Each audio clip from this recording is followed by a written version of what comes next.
Hello everyone friends, आज मैं जिस टॉपिक को लेकर आई हूँ वो है how to choose your partner, your life partner and the tips, the way how will you choose it. Broadly ये कि ये चीज़ें उसके अंदर होनी चाहिए, लेकिन वो चीज़ें आप जज कैसे करेंगे?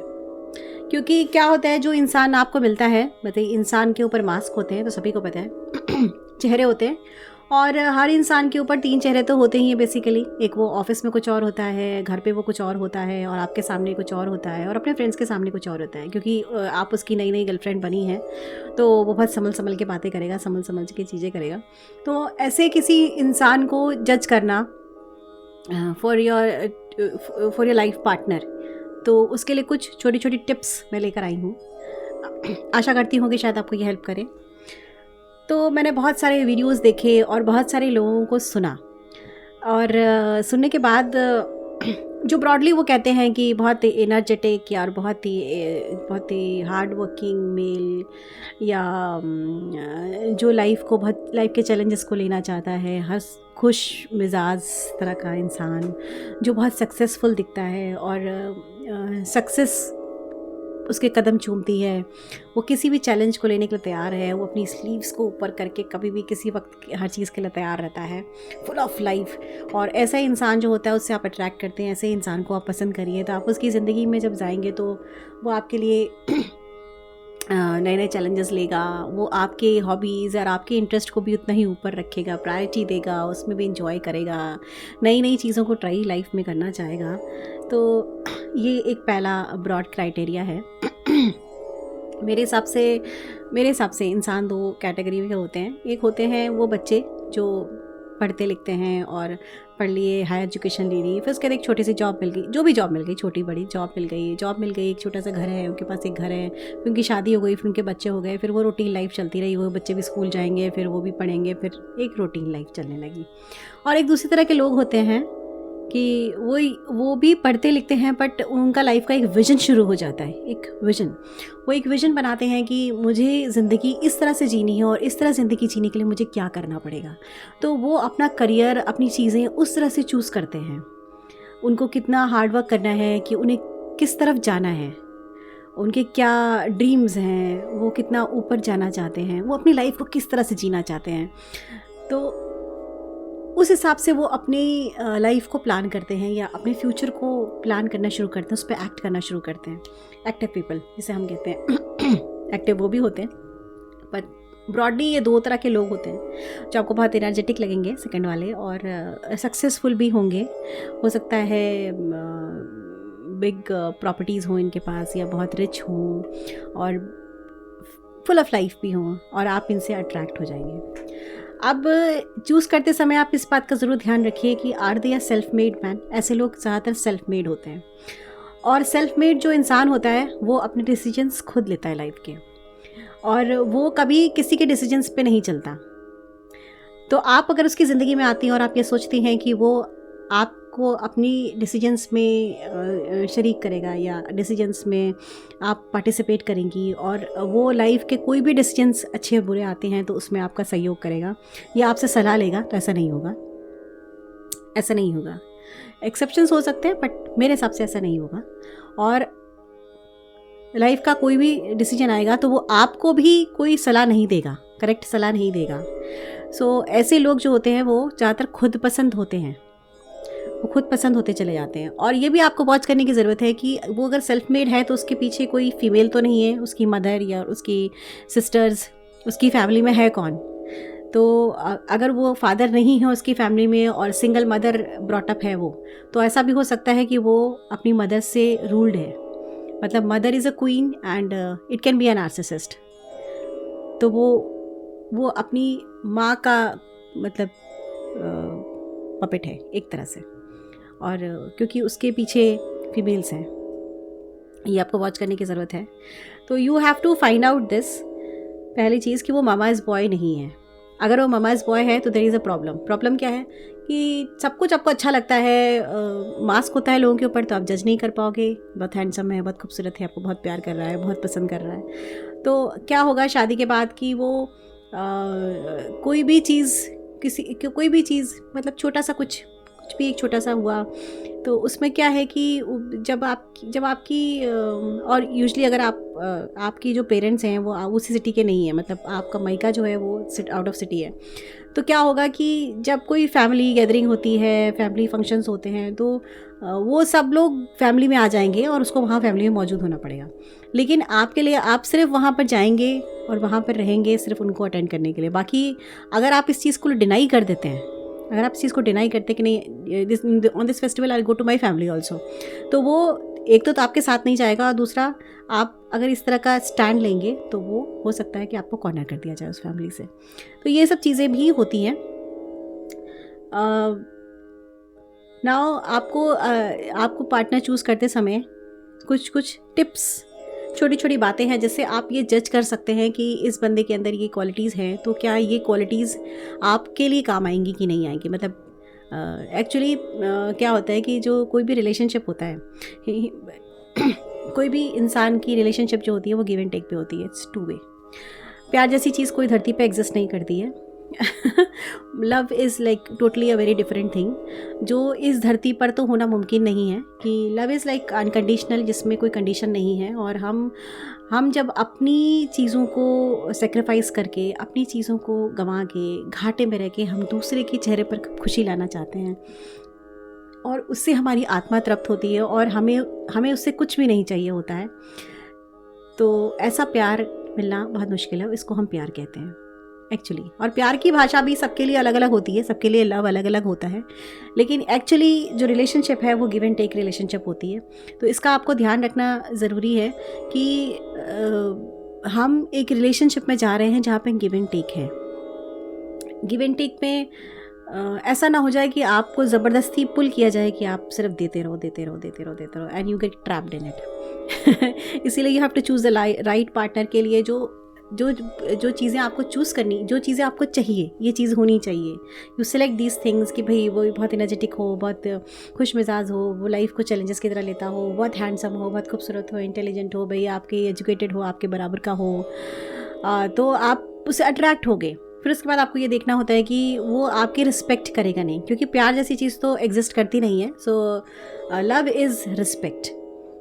मेरी बात गौर से सुनिए, अगर रिस्पेक्ट चली जाती है तो प्यार तो वैसे ही चला जाता है। अगर आपकी रिस्पेक्ट डिसरिस्पेक्ट की गई है, और डिसरिस्पेक्ट जो होती है लाइफ में बहुत छोटी छोटी चीज़ों से होती है कि आप फैमिली में बैठे हो, बच्चों के साथ बैठे हो, वहीं आपका मजाक बना दिया गया, तो वो एक रेड फ्लैग है कि आपकी डिसरिस्पेक्ट शुरू हो गई है। How you take it and how you handle it, फिर एक एज और एक समय के बाद वो सामने आनी शुरू हो जाती है। लेकिन आप उसको पहले से भी जज कर सकते हो, क्योंकि इंसान की जो हैबिट होती है वो बचपन से बनाई जाती है। जो मेल्स इस तरह से ब्रॉटअप किए जाते हैं कि फीमेल्स जो हैं वो जो लड़की आपकी ज़िंदगी में आएगी उनको पहले से ट्रेन कर देती है मदर कि जब वो जाने अनजाने जो है वो बिहाइंड द ब्रेन ट्रेंड होता है। जैसे कि फॉर एग्जांपल अगर आप स्कूल्स के अंदर देखें तो जब स्कूल्स के कॉरिडोर में बच्चा घूम रहा होता है तो जो कॉरिडोर में बुलेटिन बोर्ड्स होते हैं उसके ऊपर कुछ चार्ट्स बन के लगे होते हैं, कुछ चीज़ें लगी होती हैं, जैसे कि कहीं माइटोकॉन्ड्रिया लगा होता है, कहीं जो है वो हैबिट्स, ये 5 हैबिट्स होनी चाहिए, wash your hands with soap and how you wash your hands and keep your self clean, ये सब चीज़ें जो वहाँ लगी होती हैं। या यूजली फ्लैग्स के चार्ट लगे होते हैं कि ये क्यों लगे होते हैं, इसलिए लगे होते हैं कि जो चीज़ बच्चा रटने नहीं चाहता, जो बच्चा पढ़ना नहीं चाहता, जिसको हम बार बार रटाएंगे वो उसके दिमाग में वो सेट ही नहीं करेगा, उसको इसमें इंटरेस्ट ही नहीं आ रहा है। तो व्हेन वो बार बार उसको देखता है तो वो कहीं डीप सीट उसके ब्रेन के अंदर हो जाता है और उसको पता भी नहीं चलता है, उसको ये नॉलेज है। और जब लाइफ में कभी उसको इस चीज़ की ज़रूरत पड़ती है तो वो रिट्रीव होकर दिमाग से एकदम से सामने आ जाता है ना। तो ऐसी चीज़ें करने के लिए वो चीज़ें हम बुलेटिन बोर्ड्स में लगाते हैं स्कूल्स के अंदर, ताकि जब बच्चा कॉरिडोर्स में घूम रहा हो, पानी पी रहा हो, वहाँ पर कुछ लगा हो, ये सब चीज़ें इसलिए होती हैं। तो उसी तरह से माँ क्या करती है, जब बच्चा ब्रॉटअप कर रही होती है, स्पेशली मेल, तो छोटी छोटी बातों से उसके दिमाग में ये चीज़ डालती है कि जो आपकी घर की फीमेल्स होती हैं, जो आपकी लड़कियाँ या बहनें होती हैं, वो आपकी घर की हैं, और जो लड़की बाहर से आएगी, जो लड़की बाहर से दूसरे घर से आएगी, वो आपकी नहीं होगी, उसको कभी भी चेंज किया जा सकता है। तो उसके दिमाग में ये चीज़ होती है। तो मैं तुम्हारी माँ हूँ, मेरी रिस्पेक्ट है, तुम्हारी फीमेल सिस्टर्स की रिस्पेक्ट है, सबकी रिस्पेक्ट है, बट जो वो आएगी वो ससुराल की रिस्पेक्ट नहीं है, वो दूसरा घर है। तो वो आपको उसी तरह से ट्रीट करता है और आपके पेरेंट्स को। तो पहली चीज़ आपको देखने की ज़रूरत है कि वो पब्लिकली आपको कैसे ट्रीट करता है। पब्लिकली मतलब in front of his friends, how he introduce you, और किसी भी फैमिली गैदरिंग में या कहीं भी पब्लिक जहाँ पे उसके नोन लोग हैं वहाँ आपको कैसे इंट्रोड्यूस करता है। और इंट्रोड्यूस करते समय जैसे आप साथ में खाना खा रहे हो या साथ में कोई चीज़ें बातें चल रही हैं, तो अगर कोई आपसे कोई क्वेश्चन पूछता है तो उसका जवाब वो खुद दे देता है, आपको बात नहीं करने देता है, या मतलब क्या आपको वहाँ पे उन बातों से ये चीज़ समझ में आएगी कि वो आपको कितना रिस्पेक्ट देता है पब्लिकली। दूसरा चीज़ बहुत important, very very important thing is that कि आप ये ज़रूर पता करें कि आपके पेरेंट्स की वो कितनी रिस्पेक्ट करता है। हो सकता है आपके सामने, क्योंकि नया नया रिश्ता बन रहा है, तो आपके सामने वो आपके पेरेंट्स की बहुत अंकल ऐसा, आंटी ऐसा बहुत अच्छे से रिस्पेक्ट करें, but in front of his parents, उसकी मदर, उसके फादर या उसकी फैमिली जब हो, उसके सामने वो आपके पेरेंट्स की साइड लेता है या उनको इग्नोर करता है, कितनी रिस्पेक्ट देता है, ये आपका समझना बहुत ज़रूरी है। क्योंकि अगर आपके पेरेंट्स की वो डिसरिस्पेक्ट करता है तो लाइफ में आपकी रिस्पेक्ट कभी नहीं करेगा। तो प्यार जैसी चीज़ कुछ नहीं होती है, प्यार ये सिर्फ एक रिस्पेक्ट ही होती है। जब तक वो रिस्पेक्ट होती है तब तक वो प्यार होता है। रिस्पेक्ट जब चला जाता है तो प्यार अपने आप चला जाता है। तीसरी चीज़ आपको मैं बहुत इंपॉर्टेंट बताती हूँ कि you find out generally he is a very nice person और नॉट, क्योंकि ये भी एक टेस्ट है एक तरह का। वैसे इंसान के जब मास्क उतरते जाते हैं ज़िंदगी में तो उसके असली चेहरे सामने आने शुरू हो जाते हैं, असली पहलू, क्योंकि मास्क लगा के इंसान बैठा होता है कि मैं बहुत अच्छा इंसान हूँ, और जब उसको लगता है कि आपकी मुझे अब ज़रूरत नहीं है तो वो अपना मास्क उतार देता है। तो ऐसा भी होता है। फिर भी आप थोड़ी छोटी चीज़ों से जज कर सकते हैं, जैसे कि वो अपने से नीचे एम्प्लॉयज़ के साथ कैसे ट्रीट करता है, फीमेल्स को कैसे ट्रीट करता है, आपके यहाँ कोई मेड काम करती है, छोटे लोग काम करते हैं, या कोई गरीब बच्चा आता है तो उसको कैसे ट्रीट करता है, उसके जो लोअर एम्प्लॉयज़ उनको कैसे ट्रीट करता है, कितना वो गिवर है, कितना उसको दया भावना आती है, या कितना वो इंसान से इंसान की तरफ सोचता है। ऐसी फीलिंग्स जो होती है, इमोशंस जो आती हैं, वो आप generally he is a nice person अंदर से। हो सकता है कि उसको कभी किसी सिचुएशन में वो आपका साथ ना दे, लेकिन इसका मतलब ये नहीं है कि he is not a nice person, he will always help you. तो इससे जज किया जा सकता है। एक और चीज़ है जो मैं आपको बताऊं, एक टिप है जिससे मैं आपको बताती हूँ कि जैसे आप अपने पार्टनर के साथ या जो भी जिससे आप शादी करना चाहते हैं उसके साथ, क्योंकि देखिए टाइम बहुत कम होता है यूजली, जो हम लोगों की शादियाँ होती हैं, वो कोई भी जब लाइफ पार्टनर चूज़ करने आता है तो वो होता है 20-25 साल का, 25 साल से लेकर 30 साल के बीच में होता है जो अपना लाइफ पार्टनर चूज़ कर रहा होता है। एक ब्रॉड एरिया मैंने बताया आपको, एक्सेप्शंस हो सकते हैं। उस समय ये जो बड़ी बड़ी बातें बताई जाती हैं कि ऐसे आप पार्टनर में ये क्वालिटी देखिए, क्वालिटी देखिए, क्वालिटी देखिए, बट वो देखिए कैसे, क्योंकि उस समय ये बड़ी बड़ी बातें समझ में नहीं आती हैं। तो ये मेरा जो वीडियो है वो मैं इसी चीज़ के लिए बना रही हूँ कि टाइम बहुत स्पैन बहुत कम होता है। कितना आप टाइम आपको मिल जाएगा कि आप 1 मीटिंग करेंगे, 2 मीटिंग, 3 मीटिंग करेंगे, फिर उसके बाद एंगेजमेंट तय हो जाती है, चीज़ें तय हो जाती हैं।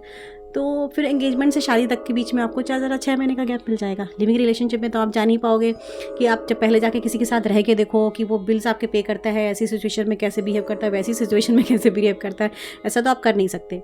तो इन सब चीज़ों, क्योंकि हम इस सोशल सिस्टम में रहते हैं, हम ये सब चीज़ें नहीं कर सकते, तो इसलिए ये छोटी छोटी टिप्स के थ्रू आप जज कर सकते हो। जैसे आप उनके साथ कहीं बाहर जाते हो, रेस्टोरेंट में जाते हो, एंड रेस्टोरेंट में यूजुअली वो आपसे पूछेंगे नाइसली कि आप क्या खाओगे, आप क्या देखो, आप मेन्यू लो और क्या खाओगे, तो आप अपनी डिश बताओगे, वो अपनी डिश लेगा, और यूजुअली वो लेने खुद ही जाएगा वो खुद ही लेने जाएगा। और जब वो पार्टनर आपका लेने जाएगा तो वो जो है आपने जो ऑर्डर करी है सिर्फ वही डिश लेके आता है और आपसे कहता है कि हम दोनों एक साथ खाएंगे, तो एक ही प्लेट में खाएंगे तो प्यार बढ़ेगा।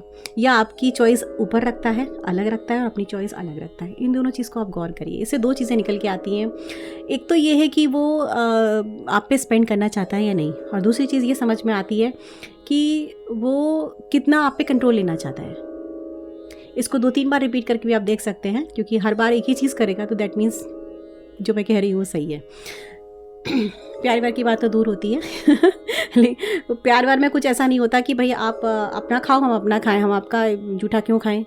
हाँ, इसके साथ एक और बात निकल के आती है कि शादी से पहले आप ये ज़रूर कंडीशन रखिए कि हम आपका ब्लड टेस्ट कराएंगे, क्योंकि ये एक नॉर्मल सी बात है। आप अपना ब्लड टेस्ट भी कराएं, उनको दिखाएं, क्योंकि अगर आपको कोई स्किन डिजीज़ है, मैं आपको बताती हूँ क्यों, क्योंकि अगर आपको स्किन डिजीज़ है उसकी फैमिली में या कोई जेनेटिक हिस्ट्री है, एक तो वो सामने आ जाएगी कि आपके बच्चों में पास ऑन ना हो। दूसरी चीज़ ये है, कभी हाँ हो सकती है कि भाई फैमिली में जेनेटिकली वो दबी रह गई, अब पास ऑन हो जाए, कि कोई एक्टिव जीन मिल जाए दोनों के मिलने से, तो वो जो है एक्टिव कंडीशन में आ जाए वो जीन। सो इट्स पॉसिबल कि आप ब्लड टेस्ट करवाएं, और ब्लड टेस्ट जब करवाएं तो उसमें क्या होता क्या है कि जब आप प्रेग्नेंट हो जाते हो, जब प्रेग्नेंट होते हो तो उसके बाद क्या होता है कि दोनों का, जब आप कंसीव करते हो तो जो ब्लड जो होता है वो, मतलब जब आप कंसीव करते हो तो ब्लड कुछ मिक्स होता है बॉडी में, और फिर नए नए सिम्टम्स उभरने आपके शरीर में शुरू हो जाते हैं।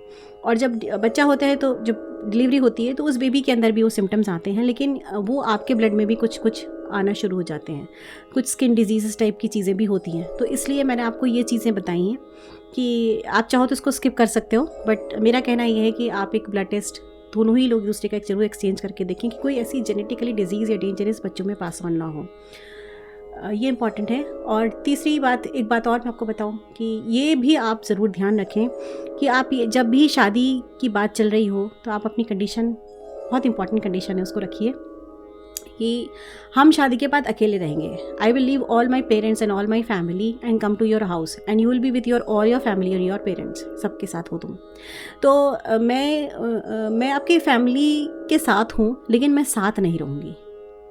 वेरी इंपॉर्टेंट, मैं साथ नहीं रहूँगी। हो सकता है आपकी शादी यहीं पे कट जाए, यहीं पे कट जाए।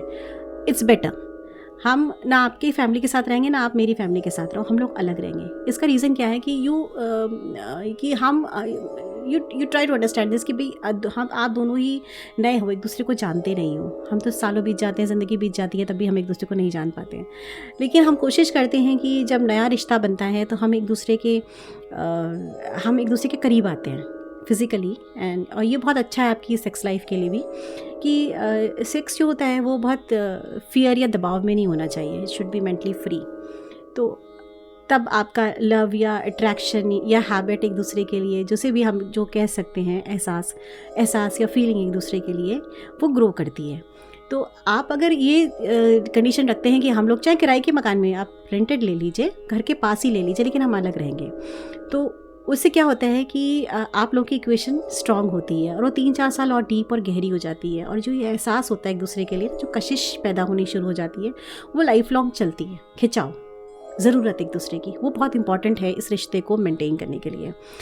और यकीन मानिए ये कलेश यहीं से शुरू होते हैं। और ऐसा भी होता है कि जैसे आप शादी होकर ससुराल चले गए, मतलब वहाँ पे सब पूरा एंटायर फैमिली है और आप नए हो, आप किसी को भी नहीं जानते, किसी को भी ज़्यादा नहीं समझते, इवन योर हस्बैंड, आप उसको भी नहीं समझते ज़्यादा। तो क्या होता है कि आपने एक नई डिश बनाई, आपको कुछ खाने का मन करा, आपने कुक किया और आपने कहा कि मेरा हस्बैंड, मतलब सब लोग खाएंगे। तो क्या होता है, आपने परोसा, तो एक मतलब जाने अनजाने, कोई जानबूझ के नहीं कर रहा आपके साथ, लेकिन देखिए कैसे बातें खड़ी होती हैं। वो आपको बोली कि आज मैंने ये डिश बनाई है, ट्राई इट। तो आपकी सासू माँ ने बोला, उनकी मदर बोली, अच्छा तुमने ये बनाई है, ये तो मेरी हाथ की बहुत पसंद करता है, देखो खाता है नहीं खाता है।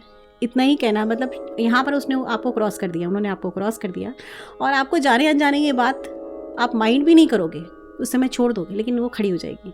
अब यहाँ पे ये बात अगर मेल के दिमाग में या मेल के कान में जाती है, तो वो ये सोचता है कि अगर मैंने अपनी नई आई वाइफ को खा भी लेगा, आपके झिझक में खा भी लेगा, लेकिन अगर उसने तारीफ़ कर दी, वो तारीफ़ नहीं करेगा, या तो तारीफ़ करा तो फंसा, तारीफ़ करेगा तो उसकी माँ नाराज़ हो जाएगी, तो इसलिए वो तारीफ़ नहीं करेगा। और तारीफ़ नहीं करेगा तो आप पूछते रहो कैसा लगा, कैसा लगा, हाँ ठीक था, हाँ ठीक था। तो आप ना थोड़ा सा लो महसूस करोगे कि आपको देनी चाहिए थी थोड़ी रिस्पेक्ट। या एक तरह से जब रिस्पेक्ट दोगे तो वो आप एक्सेप्ट कर रहे हो फैमिली में, वो आपको समझ आएगा कि ये तो मेरा पार्टनर ही नहीं कर रहा।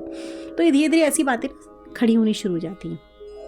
कुछ भी बात कह दी कि आपको ऐसा करना चाहिए था, तुम ऐसे, मम्मी जो कह रही सुनती क्यों नहीं हो, तो वहाँ पर आपको लगना शुरू हो जाएगा कि भाई सब कुछ हम तुम्हारे ही घर का सुने, तुम हमारा कब सुनोगे। तो ये बहुत इंपॉर्टेंट है कि वो चीज़ें खड़ी होनी शुरू हो जाती हैं जो आपको शुरू में समझ में नहीं आती हैं। तो दो लोगों के बीच में इतनी सारी बातें खड़ी हो जाती हैं, वो बातें क्या, वो लोग आपके बीच में खड़े हो जाते हैं और वो इक्वेशन बन नहीं पाती है। इसीलिए अलग रहना शादी के बाद बहुत ज़रूरी है। और ये पेरेंट्स को भी सोचना चाहिए कि शादी के बाद तुरंत बच्चों को अलग कर दें। इवन वो नहीं जाना चाहें तब भी कहो थोड़े दिन बेटा अलग रहो, ताकि तुम लोग एंजॉय करो, है ना। और एक और इम्पॉर्टेंट बात है कि आप शादी से पहले ये पहलू ज़रूर रखें कि जब हम नया घर बनाएंगे तो उसमें हम जो हमारा जो बेसिक खर्चा है, जैसे ग्रॉसरी का खर्चा है, घर के छोटे डेली रूटीन का जो खर्चा है, maybe you are earning, दोनों ही अर्न करते हो, लेकिन वो मेल देगा, वो बहुत इंपॉर्टेंट है। मेल इसमें कंट्रीब्यूट करेगा, मतलब विदाउट फॉल्ट वो एक निश्चित अमाउंट जो है घर के लिए देगा। और ये उनके लिए भी बहुत ज़रूरी है जो वर्किंग नहीं है, क्योंकि ये फाइनेंशियल इंडिपेंडेंस फीमेल को देता है कि जो उसको घर खर्च मिलता है वो उसी से अपनी ज़िंदगी, अपनी लाइफ की या अपनी कुछ ख्वाहिशें होती हैं जो अपनी चीज़ें उसे खरीदनी होती हैं वो पूरी करती है। और ये इंपॉर्टेंट भी है और मेल को देना भी चाहिए। आप चाहे तो मेरी इस बात पे एग्री करें या डिसएग्री करें, बट ऐसी बहुत सारी लोगों की प्रॉब्लम है कि जो वर्किंग फीमेल्स होती हैं वो क्या करती हैं कि घर में जैसे रह रहे हैं तो घर में कोई चीज़ ख़त्म हो गई तो वो खुद जाके ले आएंगी, वो बोलेंगी नहीं, वो कहेंगी नहीं कोई बात नहीं, क्या पूछना, मैं ले आती हूँ। और ऐसे करते करते क्या होता है, साइलेंटली वो खर्च करती रहती हैं। For one day they understand कि भाई अब मुझे मेरा तो मतलब मेरे से मेरा पैसा ख़त्म हो रहा है, अब मैं क्या करूँ। तो उनके दिल में ये बात आती है कि भाई मैं कैसे पूछूँ, कैसे मांगूँ, उन्हें खुद देना चाहिए था। तो वहाँ पर ना एक अंदर दोनों के बीच में कुछ खिंचाव शुरू हो जाता है। And money is a thing कि कोई भी नहीं देना चाहता, हस्बैंड भी नहीं देना चाहता बिना मांगे। तो इस बात को आप थोड़ा पहले से अगर लाइन ड्रॉ करें, बता लें या डिस्कस कर लें पेरेंट्स के थ्रू, तो ज़्यादा अच्छा है कि इसमें दिक्कत मेरी बेटी को नहीं आनी चाहिए। आप चाहें तो मेरी इस बात को स्किप भी कर सकते हैं। फिर एक बहुत इम्पॉर्टेंट चीज़ है कि जो हम सब कराते हैं कि शादी से पहले आप जो भी आपने चीज़ें जज कर ली हैं उसके बाद भी आप उनका इन्वेस्टिगेशन ज़रूर करवाएं। प्राइवेटली इन्वेस्टिगेशन हो जाता है, जैसे आप डिग्री का या उनके जॉब का कराते हैं, वैसे आप एक इन्वेस्टिगेशन ज़रूर कराएं कि उनके घर में फ़ीमेल्स की, जैसे उनकी चाची हैं, उनकी ताई हैं, उनकी नानी हैं, उनकी दादी हैं, उनकी बुआ हैं, उनकी और बहुत सारे लोग हैं घर में फ़ीमेल्स जो एक पीढ़ी से रह रहे हैं, तो उनके साथ फीमेल्स कैसे ट्रीट करते हैं घर में। उनको फाइनेंशियल इंडिपेंडेंस है, उनको अपने सपने जीने की आज़ादी है, अपना कोई भी हुनर वो करना चाहते हैं, सीखने की, जाने की, आने की, और ये इंडिपेंडेंस उनके पास है या नहीं है। तो उससे भी आपको पता चल जाएगा कि हाउ मच प्रेशर ये, क्योंकि ये पता नहीं चलता और उसके बाद फीमेल शादी होकर जाती है, फिर उस प्रेशर के नीचे दबनी शुरू हो जाती हैं। तो यू टोटली गेट चेंज्ड, आपका दिमाग भी चेंज होना शुरू हो जाता है। और mama's boy is a very important thing, क्योंकि ममाज़ बॉय अगर वो होगा तो ये सारी बातें उसके अंदर होगी, उसके अंदर नहीं भी होगी तो वो उभरनी शुरू हो जाएंगी सिखा के, यार बता के। तो ये भी बहुत इंपॉर्टेंट है कि चाहे कितना वो रिच हो, चाहे कितना सक्सेसफुल हो और कितना भी उसके पास पैसा हो या कितना भी वो चैलेंजेस लेने वाला इंसान हो, लेकिन अगर ममा बॉय और ममा कह देगी यहाँ नहीं जाना तो वो नहीं जाना, वो आपको पता भी नहीं चलेगा। तो ये चीज़ें फाइंड आउट करनी बहुत ज़रूरी हैं। और ये छोटी छोटी टिप्स हैं जिनसे आप इन चीज़ों को जान सकती हैं। रही बात मास्क की, तो मास्क तो चेहरे तो इंसान के इतने लगे हुए हैं कि उनको उतार पाना इस जन्म में तो पॉसिबल नहीं है। आप एक उतार लोगे मास्क, आपको दूसरा दिखेगा, क्योंकि जब ज़िंदगी की सिचुएशंस आनी, प्रॉब्लम्स आनी शुरू होती हैं लाइफ में हर पड़ाव पे, तो एक ही इंसान जो है एक ही बात के लिए दो इंसानों से अलग अलग तरह से रिएक्ट करेगा। वही गलती उसकी माँ करेगी तो रिएक्शन अलग होगा, वही गलती अगर आपसे हो जाएगी तो रिएक्शन अलग होगा। और एक ममाज़ बॉय की ये भी है कि उसकी माँ गलत है या उसकी माँ सही है, पर गलती आप ही की है। तो ये बहुत ही इंपॉर्टेंट चीज़ है। This is the narcissist behaviour. और ज़्यादातर सेल्फ मेड मैन जो होते हैं, मैं कोई कैटेगराइज नहीं कर रही हूँ, लेकिन अगर फीमेल उनके पीछे है तो वो नार्सिसिस्ट होंगे। These females are the suckers. वो दूसरी फीमेल को, वो एक तो कॉम्पिटिटर बन जाती हैं। जैसे शादी होकर जाओगे और मदर ने उसको पाल पोस के बड़ा किया है, तो मदर आपकी कॉम्पिटिटर बन जाएगी कि वो बच्चे की तरह नहीं देखेगी कि मेरे बच्चे की बहू आई है, कि उसको प्यार करे, या उसकी नज़र में वो कॉम्पिटिटर है। उसको खुद भी नहीं पता होता कॉम्पिटिटर है कि ये कैसे हंसती है, ये कैसे बोलती है, कैसे चलती है, किचन में कैसे कंचुली घुमाती है कैसे करती है, और मेरा बेटा इसको किस नज़र से देखता है। वो हर एक टिप्स यहाँ तक कंट्रोल करेगी कि आप आपको प्रेगनेंसी भी करनी चाहिए थी कि नहीं करनी चाहिए थी, आपको प्रेगनेंसी में कितना गैप रखना चाहिए था, आप अपने बच्चे को स्कूल भेजो नहीं भेजो, आपने बच्चे की मालिश कैसे करनी थी या कैसे नहीं करनी थी। और वो इस चीज़ का भी वेट करेंगे कि आप कोई गलती करो और फिर बाद में पूछो, अरे मम्मी ये बताइए कैसे कहते, पहले से पूछना था मुझे तो आप गलती करो और उसके बाद सुनो, इसका भी वेट करेंगे। तो वो उनको एक्चुअली क्या होता है कि मैं क्यों कह रही हूँ अलग रहने के लिए, क्योंकि उनको they are waiting for this कि अब कहते हैं बलि का बकरा एक आया, अब उसको हम हलाल करेंगे। मेरा तो सोचना यही है, आपका सोचना क्या है, और कौन कौन इन चीज़ों से गुजरा है, और मैं जो आपको बता रही हूँ मेरी कितनी बातें सही हैं और कितनी गलत, आप प्लीज़ मुझे कमेंट्स में ज़रूर लिखें। और अगर आपको कोई चीज़ गलत लगी तो आप प्लीज़ उस चीज़ को इग्नोर कर दें।